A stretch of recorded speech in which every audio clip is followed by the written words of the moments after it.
সালাতের অর্থ হচ্ছে নিকটবর্তী হওয়া, মুখ ঘুরানো, মুতাওয়াজ্জা হওয়া। ওই যে হযরত ইব্রাহিম আলাইহিস সালাম বলেছিলেন, ইন্নী ওয়াজ্জাহতু ওয়াজহিয়া লিল্লাযী ফাতারাস সামাওয়াতি ওয়াল আরদ। জানেন আপনারা?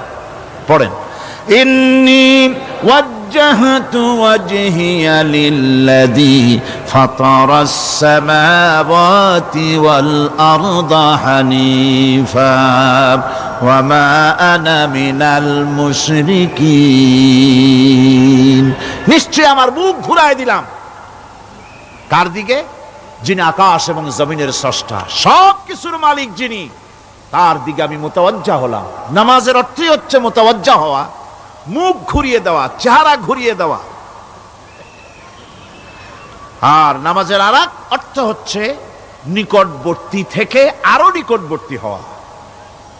আল্লাহ রাব্বুল আলামিন বলেন, নিকটবর্তী হতে হলে ওয়াসজুদ ওয়াকতারিব, সেজদা দাও আর সেজদার মাধ্যমে আমার নিকটবর্তী হয়ে যাও। সেজদা দিলেই আল্লাহর নিকটবর্তী হওয়া যায়। কোন সুবহানাল্লাহ। সাহাবী, আল্লাহ নবীর সাহাবী প্রশ্ন করেছেন, নবীজি, বান্দা কখন আল্লাহর নিকটবর্তী হয়ে যায়? নবীজি বলেছেন, বান্দা যখন সেজদা দেয় তখন আল্লাহর বান্দার মাঝে কোনো হিজাব থাকে না, একদম আল্লাহ পাকের নিকটবর্তী হয়ে যায় বান্দা যখন সেজদায় পড়ে যায়। সুতরাং নামাজ হচ্ছে নিকটবর্তী হওয়া, সালাত এটা হচ্ছে নিকটবর্তী হওয়া। নামাজ ফরজ হওয়ার কারণ হচ্ছে এই যে মানুষ আল্লাহর বান্দা বা গোলাম হিসেবে সৃষ্টি হয়েছে, তাই একমুখী হয়ে এর বন্দিগি করা এটা হচ্ছে তার স্বাভাবিক একটা প্রকৃতি। আল্লাহ রাব্বুল আলামিন এই প্রকৃতির দাবি মিটাবার জন্যই নামাজের ব্যবস্থা করেছেন। মানুষের ফিতরত, মানুষের নেচার, মানুষের ফিতরত হচ্ছে এই যে কারো না কারো কাছে মাথা নত করা, হাত জোড় করা, মাথা নত করা, সার্বভৌমত্বের মালিক কাউকে মনে করা। হাত জোড় করতে হলে, মাথা নত করতে হলে, সার্বভৌমত্বের মালিক হিসেবে কাউকে গ্রহণ করতে হলে আল্লাহর বিকল্প কেউ আছে নাকি?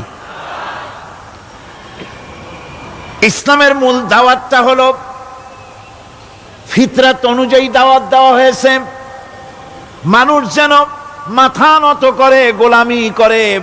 এজন্য আল্লাহ রাব্বুল আলামিন বলেছেন যে আমি মানুষ এবং জিনকে সৃষ্টি করেছি, তার কারণটাই হলো মা খালাকতুল জিন্না ওয়াল ইনসা ইল্লা লিয়াবুদুন। মানুষ আর জিন জাতিকে সৃষ্টি করা হয়েছে ইবাদতের জন্য, গোলামির জন্য। ইবাদত আর গোলামি এটাই করতে হবে, গোলামি করতে হবে, দাসত্ব করতে হবে। আর এই দাসত্ব, আল্লাহর আনুগত্যই গোলামির দাওয়াত দিয়েছেন দুনিয়ার সব নবীরা। কোন নবী বলেন নাই যে আমার গোলামি করো। কেউ বলেছেন? বলেন জোরে, কেউ বলেছেন? আল্লাহ পাক বলেন, ওয়ালাকাদ বা'আসনা ফি কুল্লি উম্মাতির রাসূলা আন ইবুদুল্লাহা ওয়াজতানিবুত তাগুত। প্রত্যেক জাতির জন্য আমি রাসূল প্রেরণ করেছি, তারা মানুষকে দাওয়াত দিয়েছেন এই কথা বলে যে এক আল্লাহর গোলামি করো, তিনি ছাড়া কোনো ইলাহ নাই, আইনদাতা নাই, বিধানদাতা নাই, তার গোলামি, তার সামনে মাথা নত করে দাও। নামাজ হচ্ছে তাওহীদের অবশ্যম্ভাবী এক বহির্প্রকাশ। তাওহীদের জন্য তাওহীদবাদী মানুষ যারা, তাদেরকে নামাজ আদায় করতেই হবে। আকীদা বিশ্বাসের দিক থেকে তাওহীদ যদি হয় পুরা দ্বীনের মূল উৎস, তাহলে আমলের দিক থেকে নামাজ হচ্ছে পুরা দ্বীনের মূল ভিত্তি। নামাজ হচ্ছে আমলের মূল ভিত্তি, এর বাস্তবায়ন ছাড়া দ্বীন পূর্ণ হয় না। নামাজ মুমিনের কেবলমাত্র একটি উত্তম আমলই নয়, বরং নামাজ হচ্ছে ঈমানের মূল ভিত্তি। যার কাছে নামাজ নাই তার কাছে কিছুই নাই। রাসূল করিম সাল্লাল্লাহু আলাইহি ওয়াসাল্লাম বলেছেন, যে নামাজ যে ব্যক্তি পড়ে না, আল্লাহ পাকের সাথে তার কোনো সম্পর্ক বাকি থাকে না। সুতরাং এই নামাজটা হচ্ছে এই যে একমাত্র একাগ্র চিত্তে আদবের সাথে আল্লাহর সামনে রুজু হয়ে যাওয়া। কোরআনে কারীম বলছি, মুনিবিনা ইলাইহি ওয়াত্তাকুহু ওয়াকিমুস সালাতা ওয়া লা তাকুনু মিনাল মুশরিকিন। তোমরা আল্লাহর দিকে রুজু হয়ে যাও এবং তাকে ভয় করে অন্যায় কাজ থেকে বিরত থাকো, আর নামাজ কায়েম করো, মুশরিকদের অন্তর্ভুক্ত হয়ে যেও না। নামাজ কায়েম করা, নামাজের আদেশ কোরআনে কারীমের মধ্যে আল্লাহ পাক বহু জায়গায় করেছেন। ঈমানের পর নামাজই হচ্ছে সবচেয়ে বড় জরুরি। একজন মানুষ ঈমান আনলো, যেমন কালকে একজন ঈমান এনেছে, ঈমান আনার সাথে সাথে তার প্রথম কাজ কি বলুন? বলেন, প্রথম কাজ কি? ফজরের নামাজের আগে একজন ইসলাম কবুল করলেন, তার প্রথম দায়িত্ব নামাজকে আদায় করে দেওয়া, ফজরের নামাজ পড়াম। জোহরের আগেই কেউ ঈমান আনলো, তার প্রথম দায়িত্ব জোহরের নামাজ আদায় করা। আসরের নামাজের আগে ঈমান এনেছে, তার প্রথম দায়িত্ব হলো আসরের নামাজ আদায় করা। তার মানে হলো ঈমান আনার পর একজন ঈমানদারের প্রথম দায়িত্ব হচ্ছে নামাজ। গুরুত্বপূর্ণ বিষয়, খুব ভালো করে শুনতে হবে, ইয়াদ রাখতে হবে প্রত্যেকটি মুসলমানের। এই নামাজ কি জিনিস, কেমনে আদায় করতে হবে, আদায় না করলে কি হবে, গুরুত্বপূর্ণ এই কথাগুলি প্রত্যেকের স্মরণ রাখতে হবে। কিয়ামতের দিন মানুষ যে জাহান্নামে যাবে, জাহান্নামের জন্য, জাহান্নামে যে সব কারণে যাবে তার মধ্যে বড় কারণ কালকে বলেছিলাম, দেখি মনে আছে নাকি? বড় কারণ কয়টা? কয়টা? আলহামদুলিল্লাহ মনে আছে। আল্লাহ রাব্বুল আলামিন বলেন, ইয়াতাসাআলুনা আনিল মুজরিমিন। কিয়ামতের দিন অপরাধীদেরকে জিজ্ঞেস করা হবে, মা সালাকাকুম ফি সাকার, জাহান্নামে কেন আসছো? জবাবে তারা বলবে, ক্বালু লাম নাকু মিনাল মুসাল্লিন ওয়া লাম নাকু নুতঈমুল মিসকিন। নামাজ পড়ি নাই আর এতিম মিসকিনদের খেতে দেই নাই, এই কারণেই জাহান্নামে এসেছি। কল নাউযুবিল্লাহ। নামাজ যারা পড়বে না জাহান্নামে যেতে হবে। কোথায় যেতে হবে? আকীদাগত দিক থেকে ঈমান হলো তাওহীদের স্বীকৃতি, আর আমলের দিক থেকে নামাজ হচ্ছে তাওহীদের বহিঃপ্রকাশ। আপনি মুসলমান তা প্রমাণ হবে নামাজ দিয়ে। নামাজহীন ঈমানের দাবি মূল্যহীন। যার নামাজ নাই তার ঈমানের দাবি করার কোনো মূল্যই নেই। অনেক এরকম কথা বলে, হুজুর আমি মানুষটা নিতান্ত খারাপ না, যাই মনে করেন, গ্রামে রাস্তা বানাইছি, ব্রিজ করে দিয়েছি, কালভার্ট করেছি, এতিম মিসকিনরে তাও মাঝে মধ্যে খাবার দেই, বিধবারে কাপড় চোপড় দেই, মানুষটা আমি নিতান্ত খারাপ না, তবে এই মাঝে মধ্যে একটু নামাজ পড়ি না, তাতে কি আমার ঈমান নষ্ট হয়েছে নাকি? আমি বলি, ভাই ঈমানই তো নাই, নষ্ট হবে কি? ঈমান থাকলে না নষ্ট হবে? ঈমান নাই। সুতরাং একজন মুসলমান যদি নামাজ না পড়ে, নিজেকে মুসলমান বলে দাবি করার কোনো হক তার নাই, দাবি করার অধিকার নাই। নামাজ হচ্ছে জিন্দেগি, নামাজটাই মূলত জিন্দেগি। নামাজটা কি? জিন্দেগি। আল্লাহ রাব্বুল আলামিন শিখাচ্ছেন, কুল ইন্না সালাতি ওয়া নুসুকি ওয়া মাহইয়ায়া ওয়া মামাতি লিল্লাহি রাব্বিল আলামিন। মুহাব্বতের সাথে সবাই পড়েন, কুল ইন্না সালাতি ওয়া নুসুকি ওয়া মাহইয়ায়া ওয়া মামাতি লিল্লাহি রাব্বিল আলামিন। বলো আমার নামাজ, বলো আমার নামাজ, আমার কোরবানি, আমার হায়াত, আমার মত সবকিছুই আল্লাহ রব্বুল আলামিনের জন্য নিবেদিত। আমার বেঁচে থাকা, আমার মরে যাওয়া সব আল্লাহর জন্য। সে আল্লাহ রব্বুল আলামিন, তার জন্য সবকিছু নিবেদিত করতে হবে। আল্লাহ পাকের গোলাম আমাদের বানিয়েছেন, আল্লাহ আমাদের গোলামি করা লাগবে। আর গোলামির নমুনা যাকাত দিয়া, হজ দিয়া, দান দিয়া, সদকা দিয়া, কোন জিনিস দিয়ে নামাজের মতো গোলামির উৎকৃষ্ট প্রমাণ বা নমুনা আর কিছুতে নাই। আমি যে গোলাম তার উৎকৃষ্ট প্রমাণ হচ্ছে নামাজ। নামাজেই একটা মানুষ গোলামির অনুভূতিতে তাকে নিয়ে যায়। বাদশাহ হোক, মন্ত্রী হোক, পীর হোক, মৌলানা হোক, মুহাদ্দিস হোক, বড় লোক হোক, গরিব হোক, পুরুষ হোক, নারী হোক, যেই হোক, নামাজে দাঁড়াইলো একেবারে কান্ডারে ধরিয়া, কানের কাছে হাত দিয়া, হাত দুটো বাঁধিয়া মাথা নিচের দিকে দিয়ে দাঁড়ায় গেল। কিসের মতো? আসামির মতো, গোলামের মতো। সুবহানাল্লাহ। এদিক ওদিক তাকাইতে পারবা না, চোখটা থাকবে সেজদা যেখানে দিবা সেখানে। তাকানো নিষেধ, সেজদার দিকে তাকাও। এরপরে যখন রুকুতে গেলেন, গোলামির নমুনা হয়ে গেল। গোলামের এরকম মাথা নিচু করে থাকতে হয় প্রভুর সামনে। গেলেন রাজা, বাদশা, বড় লোক, সব অহংকার চূর্ণ হয়ে গেল। নাক আর কপাল দিয়া আমার মাবুদের দরবারে মাথাটা লাগাই দিলাম জমিনের উপরে। সুবহানাল্লাহ।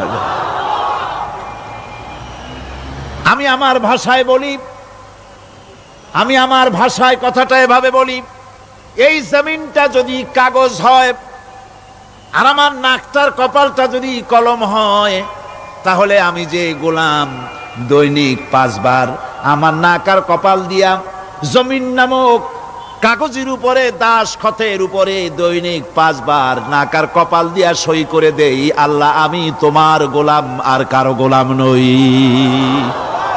আমি একমাত্র তোমার গোলাম।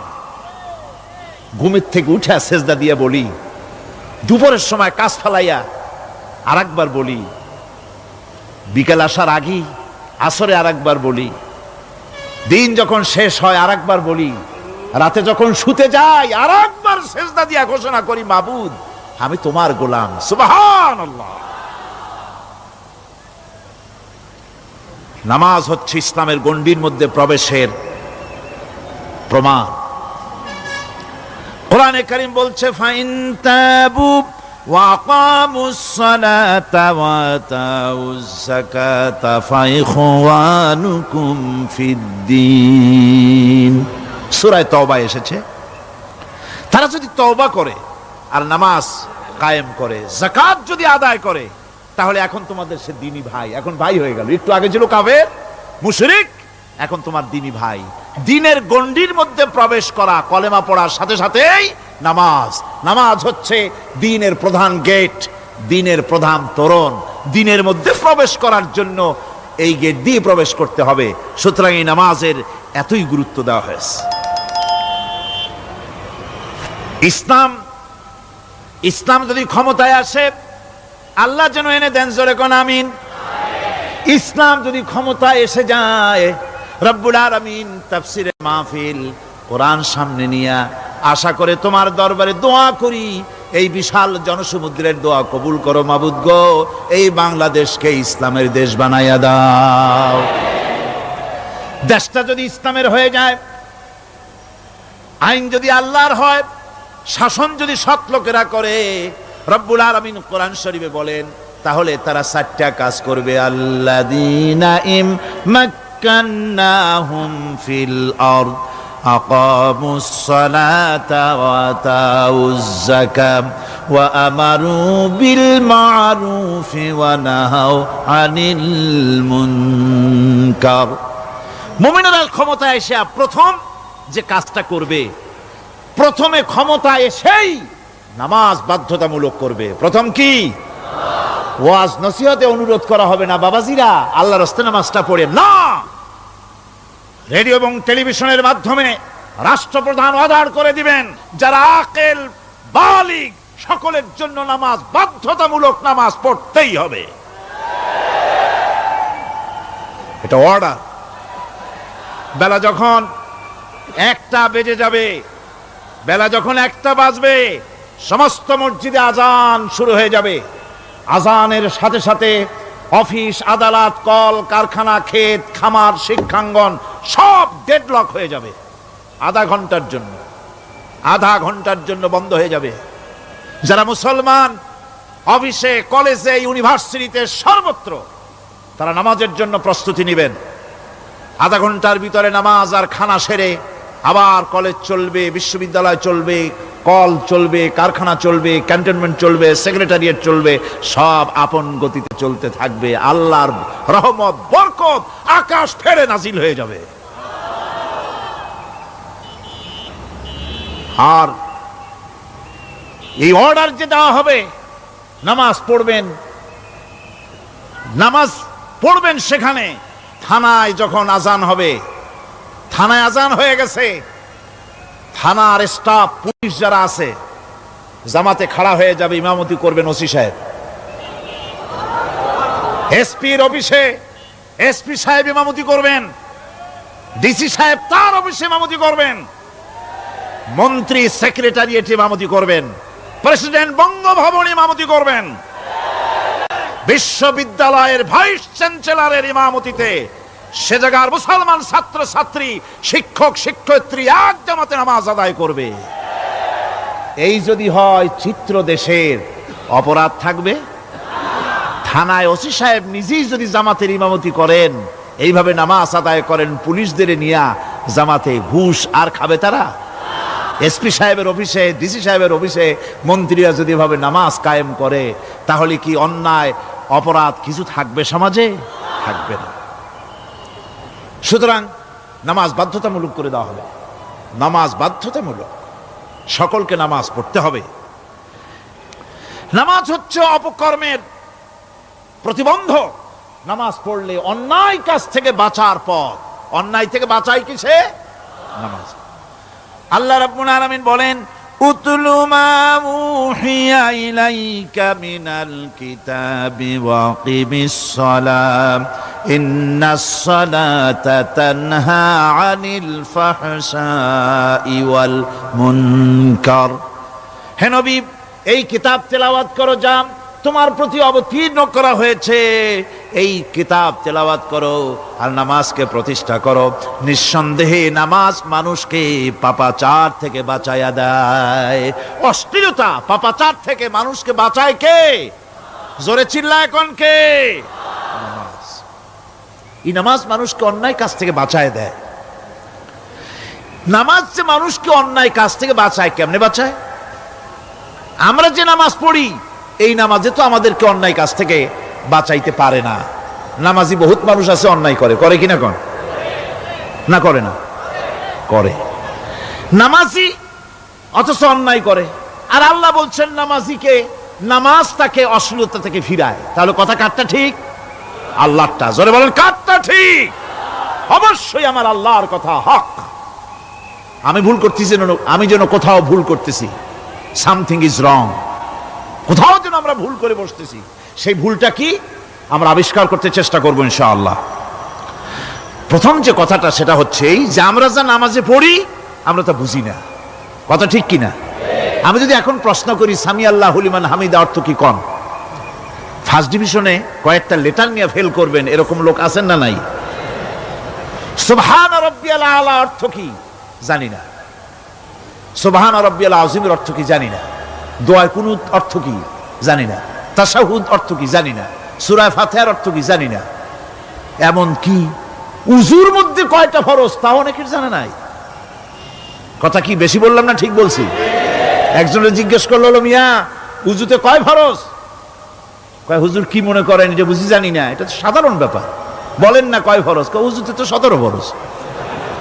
কি কি? কয় হাত ধোয়া, পাও ধোয়া, মুখ ধোয়া, নাক ধোয়া, চোখ ধোয়া, জিহ্বা ধোয়া, মাথা ধোয়া। বলতে বলতে গুনে দেখা গেল প্রায় 19টার মতো বলছে। বলা হলো, মিয়া বললেন আপনি উযুতে ফরজ 17টা, কইলেন আপনি 19টা। কয় হুজুর জানি আরো, বলি না আপনাদের ভয়তে।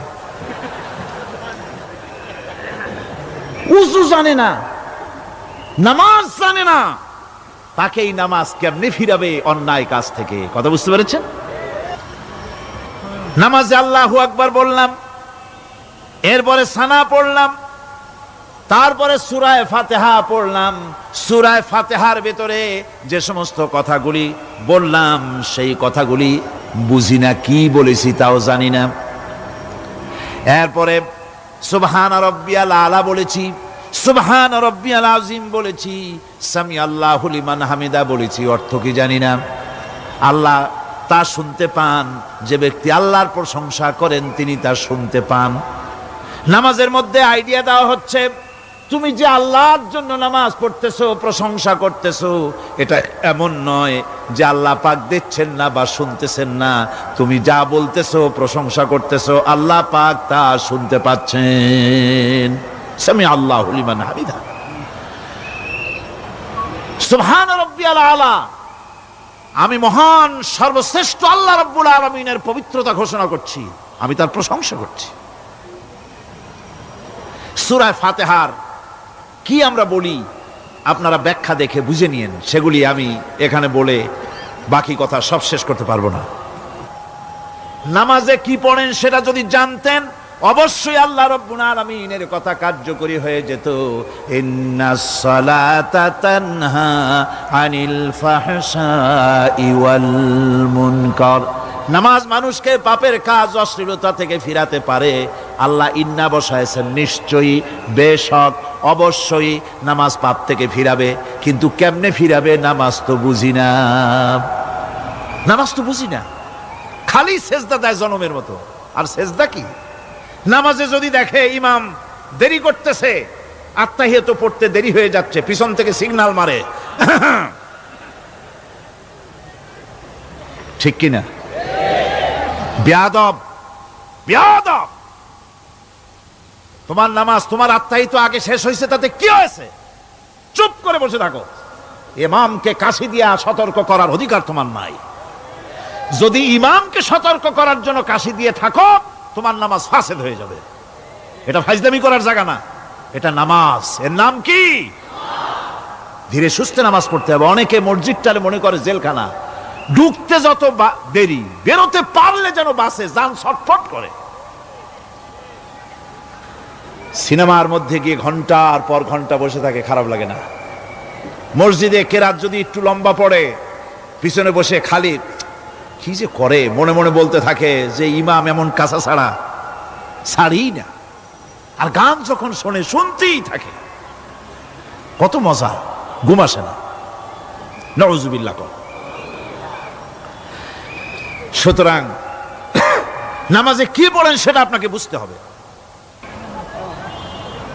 সঠিকভাবে নামাজ পড়ার পরও যদি কোনো মানুষের সঠিকভাবে, ভালো করে শোনেন, সঠিকভাবে নামাজ পড়ার পরেও যদি কোনো মানুষ পাপের থেকে না ফেরে, তাহলে বুঝতে হবে একথা, পানি আর সাবান দিয়া কাপড় ধুলে কাপড়ের ময়লা যাবে, কিন্তু পানি আর সাবান দিয়া কয়লা জনমের মতো ধুইলেও কয়লার ময়লা যাবে না। কথা বুঝে আসছে? এর থেকে আর উত্তম দৃষ্টান্ত আমার কাছে নাই। নামাজ পড়ার পরেও যদি চরিত্র ভালো না হয়, বুঝতে হবে নামাজ হচ্ছে না, কাঙ্ক্ষিত মানের নামাজ আদায় হচ্ছে না। আল্লাহর নবী বলেছেন, যার নামাজ পাপ কাজ হতে ফিরাতে পারলো না, তার নামাজ নামাজি নয়। আবার শুনুন, রাসূল বলছেন, যার নামাজ তাকে পাপের কাজ থেকে ফিরাতে পারলো না, তার নামাজ নামাজ নয়, ওইটা নামাজ হয় নাই, যার জন্য তার পাপ থেকে তারে ফিরাইতে পারছে না। আর কিয়ামতের দিন বেনামাজিরা সবচাইতে বেশি অপমানিত হবে। সবচাইতে বেশি অপমানিত হবে কারা? বেনামাজিরা। কিভাবে? ইয়াউমা ইউকশাফু আন সাকিন ওয়া ইউদআউনা ইলাস সুজুদি ফালা ইস্তাতিউন। সেদিন কঠিন সময়, আল্লাহ রাব্বুল আলামিন লোকদেরকে সিজদা করার জন্য বলবেন, কিন্তু যারা বেনামাজি ছিল দুনিয়ায়, তারা সিজদা দিতে পারবে না। বলেন নাউযুবিল্লাহ। অবস্থাটা কি হবে?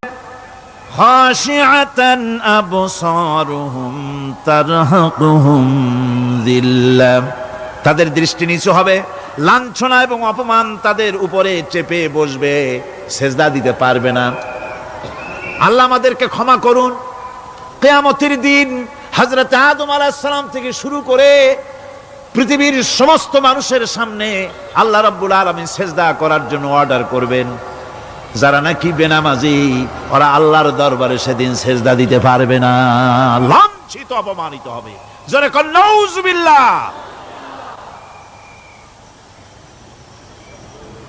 নামাজ, মুমিনের নামাজ একরকম, মুনাফিকের নামাজ হলো আর এক রকম।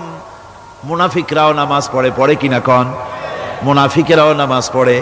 মুনাফিকেরা যখন নামাজ পড়তে যায়, আল্লাহ রাব্বুল আলামিন বলতেছেন ওয়া ইযা কামু ইলাস সালাতি কামু কুসালা।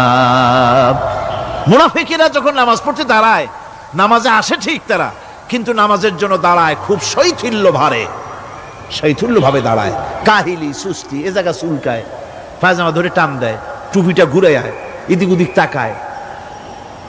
মুনাফিকের নামাজ দেখলেই ঠিক পাওয়া যায় যে বেটা মুনাফিক। এইভাবে সে দাঁড়ায়। তার নামাজটা কি জন্য? ইউরাউনান নাসা ওয়া লা ইয়াযকুরুনাল্লাহা ইল্লা কালিলা। তাদের নামাজ হচ্ছে মানুষকে দেখাবার নামাজ। নাউযুবিল্লাহ। এখন দেখবেন এই মৌসুম আসছে, নামাজের মৌসুম, বেনামাজিদের নামাজের মৌসুম। জনসভা হচ্ছে, নির্বাচন আসতেছে, নামাজে রক্ত হয়ে গেছে, তাড়াতাড়ি আজান হয়ে গেল। টুপি না থাকলে রুমাল একটা মাথায় দিল, উজু আছে কি না আছে, আল্লাহু আকবার, যা আছে কপালে হয়ে যাক। মানুষকে দেখাবার জন্য এরা নামাজ পড়ে।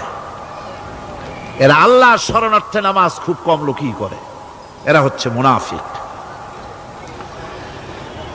দুনিয়া এবং আখিরাতে কল্যাণের জন্য একমাত্র মাধ্যম হচ্ছে নামাজ। দুনিয়াও যদি কল্যাণ চাই, আখিরাতেও যদি কল্যাণ চাই, তাহলে এর জন্য কি করতে হবে? কি করতে হবে? আমার কথা নয়, আল্লাহ রাব্বুল আলামিনের কথা শুনুন। রব্বুল আলামিন বলেন ক্বাদ আফলাহাল মুমিনুন আল্লাযীনা হুম ফি সালাতিহিম খাশিউন ওয়াল্লাযীনা হুম লিয-যাকাতি ফাঈলুন ওয়াল্লাযীনা হুম লিফুরুজিহিম হাফিজুন। নিশ্চিতভাবে সেই সব মুমিন কল্যাণ লাভ করবে, নিশ্চিতভাবে। তারা হচ্ছে ওই সব লোক যারা নিজেদের নামাজ ভীতি মিশ্রিত, বিনয় ভাবে, ভীতি মিশ্রিত অবস্থায় বিনয়ের সাথে যারা নামাজ আদায় করে, যারা বেহুদা কাজ থেকে বিরত থাকে, যারা যাকাতের পন্থায় কর্মতৎপর হয়, আর যারা নিজের লজ্জাস্থানকে হেফাজত করে। এরপরে আল্লাহ পাক বলেন ওয়াল্লাযীনা হুম লিআমানাতিহিম ওয়া আহদিহিম রাউন ওয়াল্লাযীনা আলা সালাওয়াতিহিম ইউহাফিজুন ওয়াল্লাযীনা আলা সালাতিহিম হাফিজুন। আর যারা তাদের আমানতকে পূর্ণ করে, আমানত এবং তাদের ওয়াদা চুক্তি পূর্ণ করে, এবং যারা নিজেদের নামাজ সমূহকে পূর্ণভাবে হক আদায় করে নামাজ পড়ে, নামাজের যারা হেফাজত করে, এরা কারা? এরা হচ্ছে উলাইকা হুমুল ওয়ারিসুন আল্লাযীনা ইয়ারিসুনাল ফিরদাউসা হুম ফিহা খালিদুন। এরা হচ্ছে সেই সব লোক, এরা উত্তরাধিকার হচ্ছে জান্নাতের উত্তরাধিকার, জান্নাতুল ফিরদাউসে আল্লাহ রাব্বুল আলামিন এই গুণ বিশিষ্ট লোকদের জন্য জায়গা করে দিবেন। জোরে কোন সুবহানাল্লাহ। নামাজকে পড়তে বলা হয়নি, কোরআন শরীফে বলা হয়েছে নামাজ কায়েম করো। কি বলা হয়েছে কন্ত দেখি? নামাজ কায়েম করো, নামাজ পড়ো। এই কথা কিন্তু কোরআন শরীফে কোনো জায়গায় আছে নাকি? এখন কায়েম করা কারে বলে? একটা গুরুত্বপূর্ণ আরেকটি বিষয়। নামাজ কায়েম করতে বলা হয়েছে। কায়েম কি? কায়েমটা হচ্ছে দৃষ্টান্ত স্বরূপ বলা যায় যে জিনিসটা সমাজে প্রতিষ্ঠিত আছে ওইটারে বলে কায়েম হওয়া, আর যেটা প্রতিষ্ঠিত নাই ওটা কায়েম নাই। কায়েম মানেই হলো প্রতিষ্ঠিত থাকা। যেমন আমাদের দেশে, আমাদের সমাজে নারী পুরুষ শিশু বৃদ্ধ সকলেই কাপড় পরা, শাড়ি পরা, লুঙ্গি পরা, এই কাপড় পরাটা কায়েম আছে, প্রতিষ্ঠিত আছে না নাই? যার কারণে কাপড় পরা সমাজে কায়েম আছে বলে উলঙ্গ মানুষ সমাজে খুঁজে পাওয়া যায় না, পাগল ছাড়া, ঠিক কিনা? একটা বাচ্চাকেও যদি উলঙ্গ হতে বলেন এখানে, 5 বছর 6 বছরের একটা বাচ্চাকেও, সে কিন্তু রাজি হবে না, ঠিক কিনা? যেহেতু কাপড় পরা সমাজে প্রতিষ্ঠিত আছে, সেহেতু উলঙ্গ মানুষ পাওয়া যায় না, কাপড় পরাটাই এখানে প্রতিষ্ঠিত। সুতরাং এখন অবস্থাটা এই হয়েছে, কাপড় পরা প্রতিষ্ঠিত আছে বলে কোন উলঙ্গ মানুষ এসে যদি এই মঞ্চে দাঁড়ায় আর বলে আমাকে একটু বক্তৃতা করতে দেন, আপনারা কি করবেন? মঞ্চে তো উঠতেই দিবেন না। উলঙ্গ মানুষ যদি কোনো চাকরি নিতে যায় ইন্টারভিউতে, তাকে লাইনে দাঁড়াইতে দেবে? দেবে না। এমন কি উলঙ্গ হয়ে যদি বাড়িতে প্রবেশ করে, তার বউ দূর দূর করে তাড়ায় দেবে, ঠিক কিনা? যেহেতু সমাজের ভিতরে কাপড় প্রতিষ্ঠিত আছে, সেই জন্য এই উলঙ্গ মানুষ পাওয়া যায় না। অনুরূপ ভাবে নামাজ যদি প্রতিষ্ঠিত হতো সমাজের ভিতরে, তাহলে বেনামাজি খুঁজে পাওয়া যেত না। চাকরি করতে গেলে সেখানে নামাজ মানদণ্ড হয়ে যেত, নামাজ পড়ে কিনা তা দেখে নেওয়া হতো। বেনামাজি লোক পাওয়াই যেত না যদি প্রতিষ্ঠিত থাকতো। প্রথম প্রশ্নই হতো তুমি নামাজ পড়ো কিনা। ইলেকশনে যদি একজন উলঙ্গ মানুষ এসে দাঁড়ায়, ভাইরা এবার আমার বোতল মার্কা বাক্স, উলঙ্গ মানুষ এসে ভোটে দাঁড়াইছে, আপনারা ভোট দিবেন? দিবেন। ওইটা কাপড় প্রতিষ্ঠিত আছে বলে, লুঙ্গি প্রতিষ্ঠিত সমাজে আছে বলে উলঙ্গ মানুষকে আপনি ভোট দিবেন না। নামাজ যদি প্রতিষ্ঠিত থাকতো সমাজে, বেনামাজি মানুষ যদি এসে মঞ্চে দাঁড়ায়া যতই বলতো আমি ক্ষমতায় গেলে এই করব সেই করব, নামাজ প্রতিষ্ঠিত থাকলে পরে এই বেনামাজিরে কেউ ভোট দিত না। নামাজ যদি প্রতিষ্ঠিত থাকতো, তাহলে অফিসের অফিসার তো দূরের কথা, বেনামাজি অফিসের ঝাড়ুদারের চাকরিও তার কিসমতে জুটতো না, যদি নামাজ প্রতিষ্ঠিত থাকতো। এর নাম হলো নামাজ কায়েম হওয়া। নামাজ কায়েম থাকলে এই অবস্থার সৃষ্টি হতো। এই জন্য আল্লাহ পাক বলেছেন নামাজকে কায়েম করতে হবে। নামাজ হবে সব ভালো কাজের মানদণ্ড। সমস্ত ভালো কাজের মানদণ্ড কি? নামাজ। নামাজ আমাদেরকে বড় রকমের শিক্ষা দেয়। কি শিক্ষা দেয়? নামাজ আমাদের শিখায় ঐক্য আর ভ্রাতৃত্ব। ভ্রাতৃত্বের আর ঐক্যের শিক্ষা দেয়। এক নেতার আনুগত্য করা শিখায়। জামাত যত বড় হোক, ইমাম হবে কয়জন? একজন ইমাম হবে। আর এই ইমাম মানে কি? নেতা। ইমাম মানে কি? নেতা নির্বাচন শিখায় নামাজে। নেতা নির্বাচন কে শিখায়? নামাজ শিখায়। বোঝেন খুব ভালো করে। কিভাবে? মনে করুন চট্টগ্রাম শাহী মসজিদে ইমাম প্রয়োজন। এখন সেই ইমাম নেওয়ার জন্য ইন্টারভিউ কল করা হলো, বিজ্ঞাপন দেওয়া হলো পত্রিকায়। অনেক আলেম আসলেন। ইন্টারভিউ বোর্ডে যারা বসলেন, তারা ইন্টারভিউটা কিভাবে নেবেন? যার মাথার চুল লম্বা বেশি তার ইমামতি দেওয়া হবে। যার লুঙ্গিটা পায়ের গিরার তলে তারে দেওয়া হবে। যার মোষটা মুখের মধ্যে গিয়া ঢুকছে, হাসি দিলে বুঝাই যায় না হাসে না কান্দে, তারে দিবে। দাড়িগুলা কামাইছে তারে দেবে। সিগারেট খায়, বা অবশ্য চট্টগ্রাম আর সিলেটে সিগারেটের ফতোয়া ভিন্ন রকম। বরিশালে আমি যেখানে জন্মগ্রহণ করেছি, আমার এলাকায় কোনো আলেম যদি সিগারেট খায়, মসজিদের ইমাম তো ভালো, মসজিদ ঝাড়ু দিতেও ঢুকতে দেবে না মসজিদে। এটা এই এলাকার এক রকমের কায়দা। আমি এটার ব্যাপারে কথা নাইবা বললাম। তো আপনারা খুঁজে দেখবেন সে সিনেমা দেখে নাকি, মিথ্যা কথা বলে নাকি, বউ পর্দায় থাকে নাকি। এগুলি মাইক্রোস্কোপ যন্ত্র দিয়ে ইমামের মাথা থেকে পা পর্যন্ত দেখবেন কিনা কন? আচ্ছা এবার কন তো দেখি, এই ইমাম সাহেব ইমামতি করবে কতজন লোকের? 500, 1000। শাহী মসজিদে ধরেন 5000 লোক হইল। 5000 লোক, 5000 লোকের ইমাম নির্বাচনের সময় পা থেকে শুরু করে মাথা পর্যন্ত দেখেন, এমনকি বউ পর্যন্ত। বৌমনি আনিয়ে দেখেন না, পর্দায় থাকে কিনা এইটা আপনারা দেখেন, ঠিক কিনা? এ খবরটা নেন। 5,000 লোকের একটা ইমাম বানাতে গিয়ে মাইক্রোস্কোপ যন্ত্র দিয়ে দেখেন মোষ কেমন, দাড়ি কেমন, চুল কেমন, পাও কেমন, হাত কেমন, হাতে নখ লম্বা কিনা, দাঁতে ছাতা কিনা, বউ পর্দায় থাকে কিনা, মিথ্যা কথা কয় কিনা, এত দেখেন। আর যখন নির্বাচন আসে তখন 2.5 থেকে 3 লক্ষ মানুষের জন্য একজন এমপি নির্বাচিত হয়। সেই ইমামকে বাছাই করার জন্য নামাজ পড়ে কিনা, জিনাকার কিনা, মদখোর কিনা, সুদখোর কিনা, ঘুষখোর কিনা, বদমাশ কিনা বাছাই করা হয় না।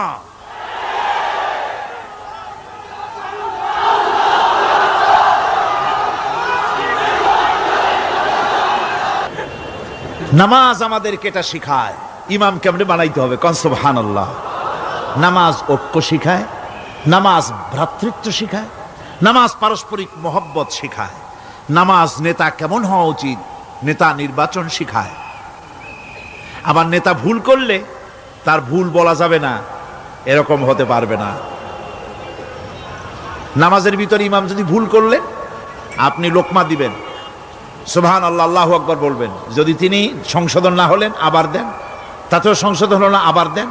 3 বার লোকমা দেওয়ার পর যদি ভুল সংশোধন না করে নামাজ ছেড়ে দেন, ইমামকে বের করে দেন, নতুন ইমাম নিয়োগ করেন। যারা ক্ষমতায় যাবে, আপনি রাষ্ট্রের ইমাম যারে বানাবেন, সেই রাষ্ট্রীয় ইমাম যদি জনগণের ইচ্ছার বিরুদ্ধে যদি চলে, 1 বার লোকমান দেন, 2 বার লোকমান দেন, 3 বার দেন, তারপরেও যদি না নামে, ঘাট ধরে নামে না।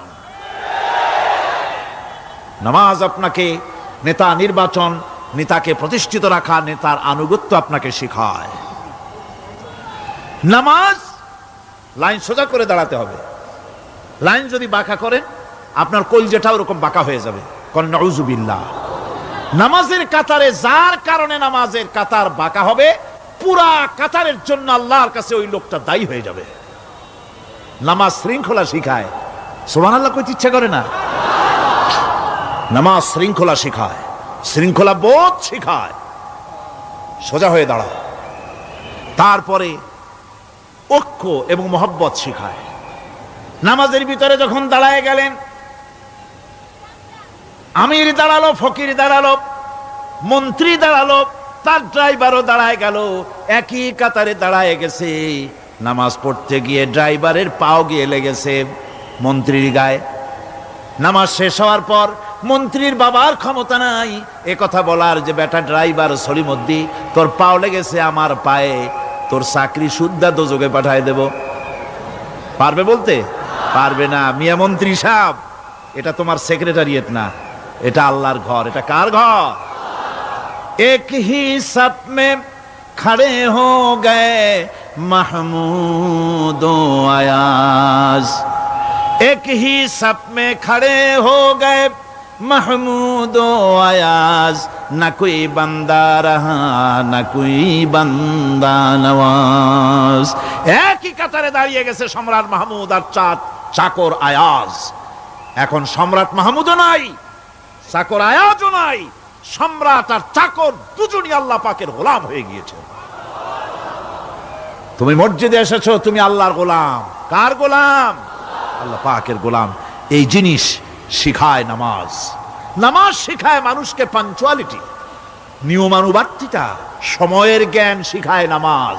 নামাজ মানুষে কি শিখায়? আল্লাহ রাব্বুল আলামিন বলছেন, ইন্নাস সালাতা কানাত আলাল মুমিনিনা কিতাবাম মাওকুতা। নিঃসন্দেহে নামাজ মুমিনদের নিয়মানুবর্তিতার সাথে ফরজ করা হয়েছে, তাদের উপরে নিয়মানুবর্তিতার উপরেই, সময়ের উপরে নামাজকে ফরজ করা হয়েছে। আপনার আন্দাজ মতো আপনি পড়তে পারবেন না, সময় মতো পড়তে হবে, আউয়াল ওয়াক্তে পড়তে হবে। আমার দেশের মসজিদগুলিতে ফজরের নামাজ পড়া হয় এমন সময় পূর্ব দিক ফর্সা হয়ে যায়। ইমাম সাহেব যদি ভুল করেন, নামাজ যদি দোহরাতে যান, তাহলে সূর্য উদয় হয়ে যাবে, এমন অবস্থা। নামাজ এত দেরিতে পড়া হয়। প্রত্যেক ওয়াক্তের নামাজ আউয়াল ওয়াক্তে পড়ার জন্য রাসূল সাল্লাল্লাহু আলাইহি ওয়াসাল্লাম তাগিদ করেছেন।